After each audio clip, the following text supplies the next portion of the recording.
everyone and welcome to LukeLore, a quick deep dive into a folklore topic where I share some of the stories from around the world that have piqued my interest. You know what's wild to me? I had to double and triple check this and I'm still not quite believing it. This is my 5th annual episode about folklore monsters from around Christmas time.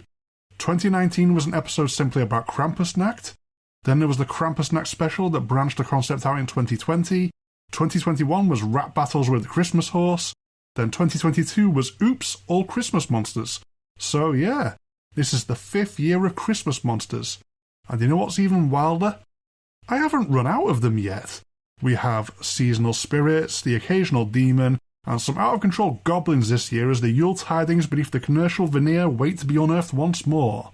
The darkest days remain spooky, with their own things that go bump in the night that are no innocent reindeer alighting upon the roof. Stoke up your hearth, because Santa has ways around the fire worse things do not, and let's see what's waiting out in the cold.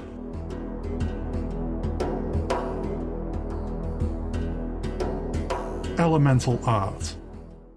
There's a classic seasonal entity I've managed to overlook. I don't think I took them too seriously, it wasn't much more than a passing footnote for myself growing up. Then there's how twee they are in a lot of pop culture depictions in recent years, but he is a classic, and there's more to him than I first gave credit. This entity being Jack Frost. Jack Frost finds himself in something of a strange spot in folklore. Go back 200 years or so, and he's a loose collection of anecdotes.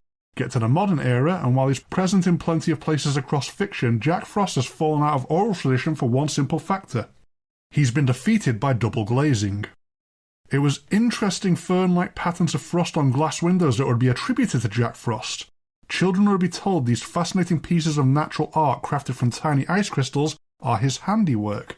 A stark and very present sign of winter being here, which is now something that most people aren't as likely to see anymore with improved housing materials. He's no Tooth Fairy, Easter Bunny or Father Christmas, but despite missing a holiday dedicated to them, basically everyone will have heard of him anyway. When the frost come in, Jack Frost has been about. When your nose has gone numb, Jack Frost has got it. It's the innocent stuff that his name will be chalked up to. You don't tend to see people die of exposure referred to as being murdered by Jack Frost. Appearing off and on in English literature starting in the 1700s, he doesn't seem all that old as his Jack Frost incarnation, but there are a whole load of Old Man Winter spirits that he seems to fit the bill for. The Old Man Winter archetype is prevalent in any culture the cold times of winter can be anthropomorphized.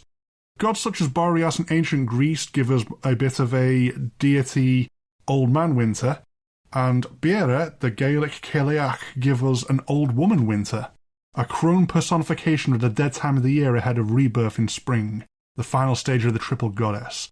Jack Frost seems to buck the trend by regularly being depicted as young, or at least not old, depending on which Jack Frost you come across. Quite often more a fey creature, a seasonal sprite, something more leaning into mischief and wonder. Again, you don't see people dying of exposure being linked to Jack Frost as his victims. He's much more a graffiti artist using the world as his canvas with the cold as his paint. He isn't usually bundled up warm.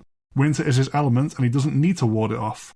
Plus you can find depictions of him with a paintbrush, the tool with which he paints his designs on old window panes and covers the ground in a coat of white. He's invoked when freezing weather hits, something I'm feeling right now round my way. Despite my Sasquatch-esque physique being built for the cold, even I'm feeling it now. That's how I know it's getting bad. Everyone else begins complaining when I'm still roaming about the place with my jacket open. If I'm starting to shiver, everyone else needs to take cover. The occasional horror movie of dubious quality aside, Jack Frost is a figure of whimsy. I'm almost sad I don't get to wake up to frost ferns on my windows. Not that superior insulation is a bad thing. But having looked into the weird little guy, I can't help but feel Jack Frost deserves a little more of the holiday limelight. I'll be sparing the frosty sprite more of a thought going forwards, when the air catches my breath, and the morning dew has become a coat of white paint everywhere. Up until I slip on a patch of ice anyway, then I'll probably be cursing him out.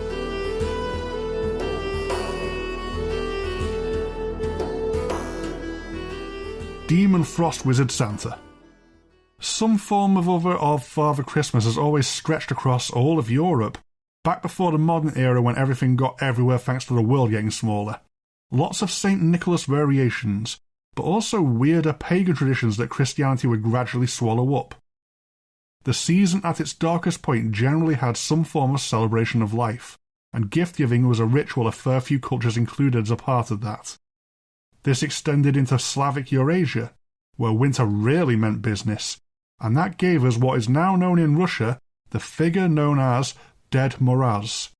Ded Moroz has a literal translation of Grandfather Frost, being another version of the old man winter trope like Jack Frost. But he's interesting in that he seems to be a Father Christmas-like figure who is independent of the Christianized version who spread across the world, that still aligns really well with the contemporary Santa in several ways. The big white beard is very on brand, although not a surprise on a wise grandfather figure.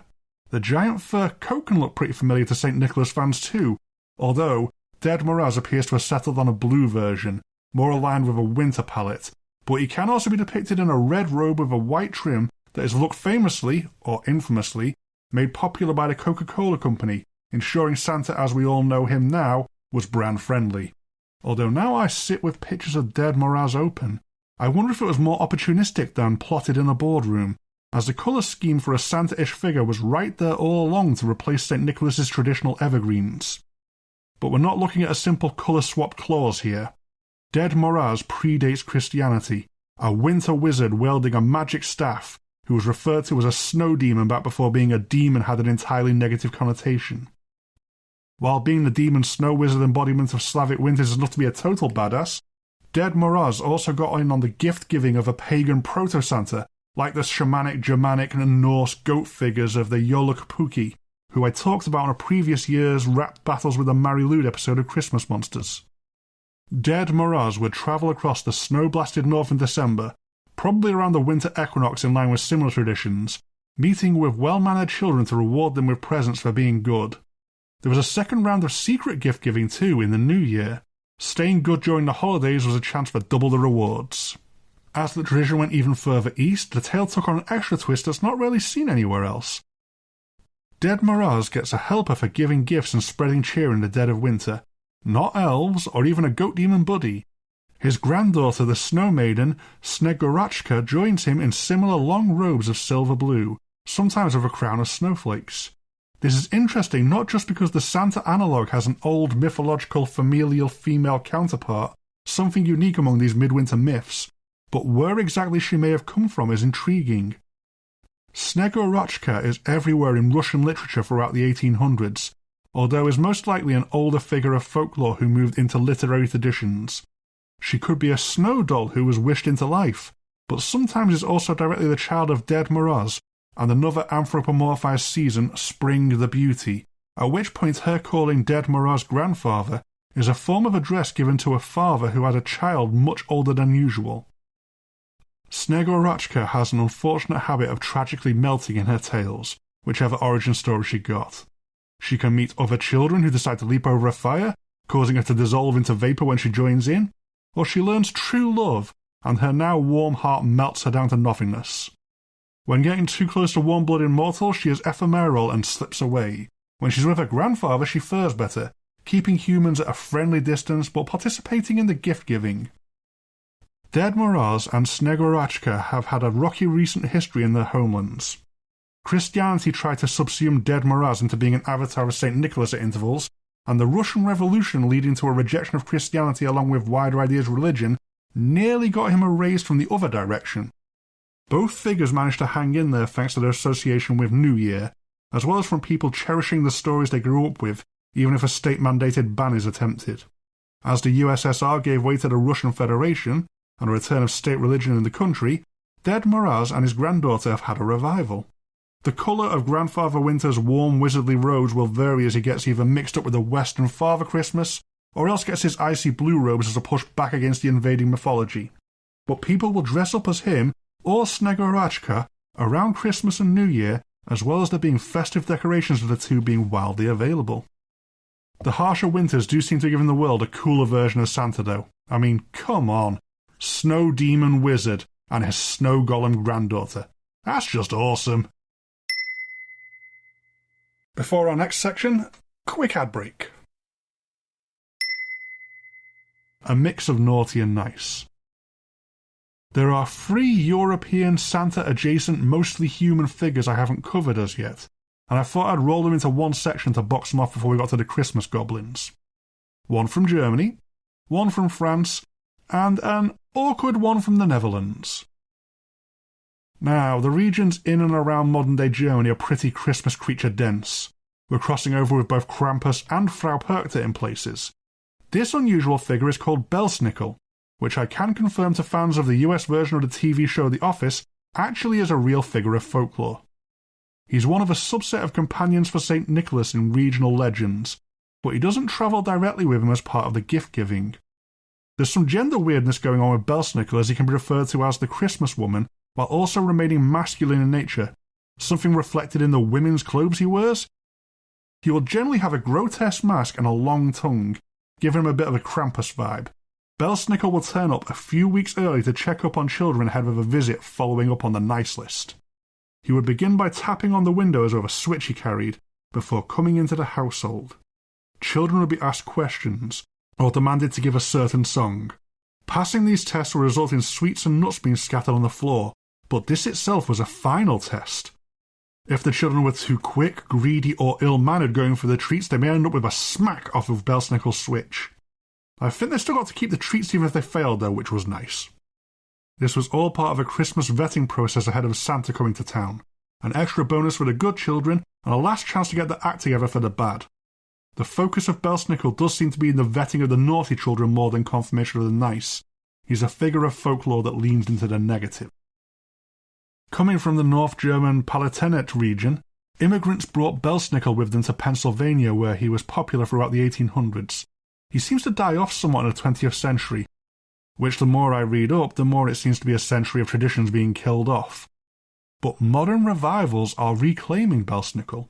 1 or 2 weeks before Christmas suggests he's active from the 11th to the 18th, and if you bundle him together with Krampus, December becomes a perilous time to be naughty, as the goat demon is out and about on the 5th before that. It does also make it a month of redemption for children. You get multiple chances to stop misbehaving so you don't miss out on the main gift giving at the end of the month. I mean, you could just be good all the time, so you neither get a sack-based thrashing off Krampus nor a whack-off Belsnickel switch, but these meaner figures ranging ahead of Santa give you clear moral guidance should you need the extra incentive.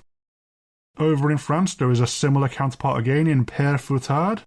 France has the weirdest attitude towards Christmas figures. Last year we had the flesh-eating scarecrow Hans Trap. Père Fouettard, or Old Man Whipper, also has a murderous origin that is directly tied into St. Nicholas. Either a butcher or an innkeeper, he spots 3 rich-looking children travelling in the winter. For whatever demented reason, he drugs the kids, then slits their throats to kill them, chops them up, and stews them in a barrel. Now, this is directly linked to the Christian traditions around Christmas, as this was one of pre-St. Nicholas's miracles. Currently just Nicholas discovered the crime and resurrected the poor children. The total git Père Fouettard is then cursed to become a Christmas-time assistant of St. Nicholas as punishment for his terrible misdeeds. Père Fouettard is active on St. Nicholas Day, the 6th of December, filling in for Krampus in French-speaking regions. The whipping father would beat children on the naughty list, and or give out coal instead of presents should you not be good for goodness sake. This gave St. Nicholas clean hands as the good cop of Christmas, since Père Fouettard would do the dirty work. We have one last human-like festive figure to box off, and this is the awkward one from the Netherlands. It's Zwarte Piet, translated directly as Black Peter. Zwarte Piet is active around the Feast of St. Nicholas, so the night of the 5th of December or the day of the 6th. The day of the 6th seems to be where he is seen the most in modern celebrations. He will scatter Sinterklaas strooi good about the place for good children, a mix of tangerines, speculoos cinnamon biscuits, peppernoten Dutch biscuits, and the Kruidnoten hard cookies that are associated with Sinterklaas in the region, all of which sounds incredibly whimsical. So, how is Zwarte Piet the problematic entry when stacked up with Père Fouettard and Belsnickel? It's the blackface. Black Peter has what can very generously be called a traditional depiction. It's not good. At all. He very nearly got a total cultural purge, and has been put fully on blast in recent years by various figures around the world. He has managed to bounce back a bit, though. People try to excuse the depiction of Zwarte Piet as it being an association with chimneys and getting dirty that way, but that doesn't really hold up when you see what those depictions are. You can check them out online, but probably shouldn't where anyone else can see you doing it. But this has led to a rebranding into Rioet v Piet or Sooty Piet. Actors dressing as Sooty Piet will use the natural skin tone and apply soot marks, not the other thing, with the total covering of dark makeup and the big red lips. It really is quite terrible. Let's move on to the comparatively innocent monsters that want to destroy the world instead.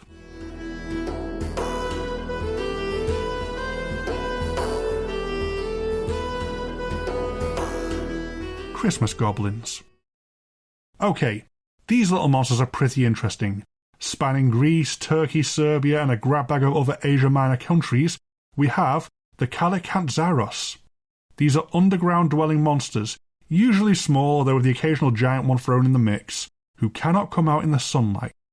Their depictions can vary wildly, but they're generally humanoid with a mixture of animal features thrown in. In any such combination, the vibe they go for is small black devil-like creatures with burning red eyes, which are cool looking in the dark but nearly blind. Despite going for the tiny devil aesthetic, the Kalikantzaros are not generally considered evil, more mischievous agents of chaos, as well as little dumbasses.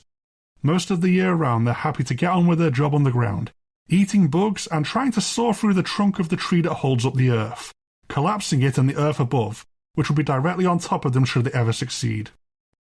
I repeat that the Kalikantzaros are considered more dumb little imps in nature than malicious. But as they near the end of their goal, something magical happens. It becomes the 12 days of Christmas. The winter equinox allows them to come to the surface to mess with humans. It isn't until the days begin to lengthen again on January 6th, the Epiphany, that they retreat back underground. Their fun over, they pick their tools back up to continue their work of dropping the world onto their heads. Only while they have been making a mess above ground, a Christmas miracle has occurred below.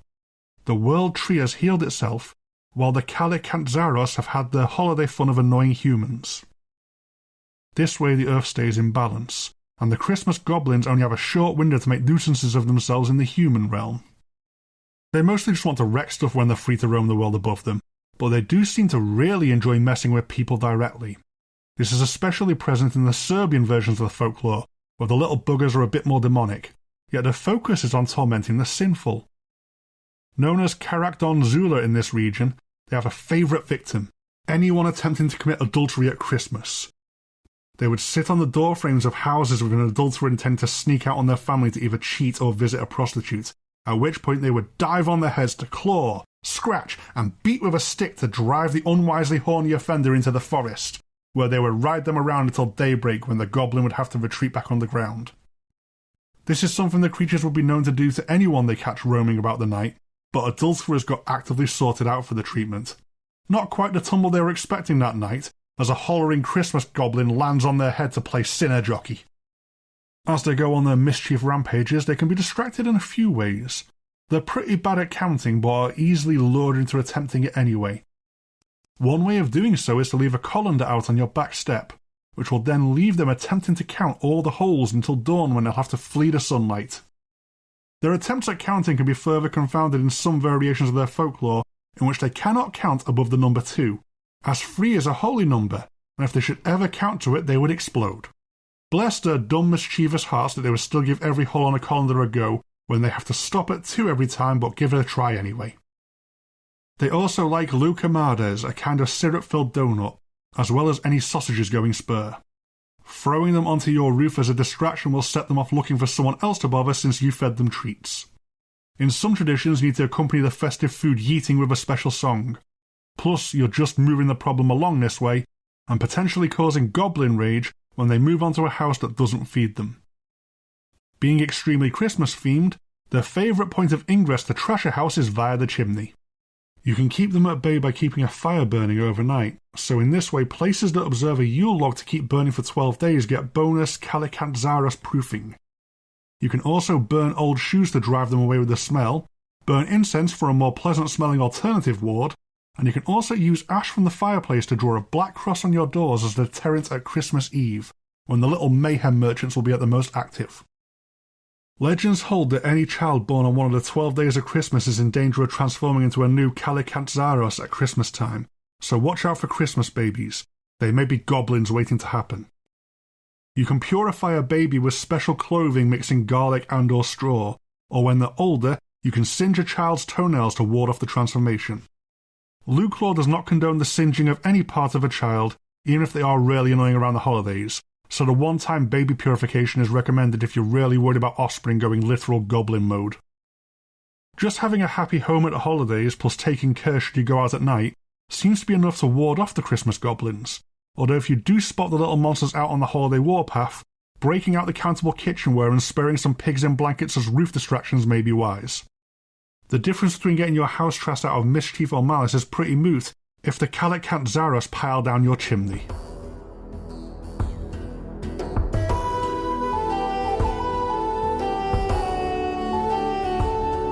That's all for this year of Christmas monsters. I'm a little worried I'm close to tapped out now.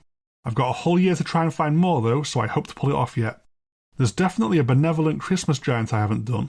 There's Mother Greiler's husband, and I could come back to Bera or Boreas for some winter deities. I could also pivot into more general winter monsters. I'll work something out. Finding more creepy Christmas folklore is too fun not to. I'm confident I've got at least one more of these in me, and I may yet surprise myself. I honestly didn't expect to find as many festive monsters as I have, and discovering even more has become an annual highlight for me on my journey as a folklorist. LukeLore is a Ghost Story Guys production. If you do want to contact me, there's the show's dedicated email, lukeloregsg@gmail.com, and the general show email, ghoststoryguys@gmail.com. Both myself and the main show are really easy to find on Facebook and Twitter if you want to make day-to-day contact, as well as a very active Instagram account a lot of the community gets involved with. If you want to support the show directly, check out our Patreon at patreon.com/ghoststoryguys. We do have LukeLore merchandise available at the Ghost Story Guys online store. Feel very free to show off any you do get online. We have an ongoing push to promote LukeLore more, and the dedicated Facebook group for the show is a pretty active success if you want to come join us over there. As ever though, the absolute best thing anyone can do to support the show is to give it a listen. Share this around if you think you may know someone who may be interested. Leave a review if you get the chance to help signal boost me, and most of all I simply hope you enjoy what I'm doing here. Goodbye for now.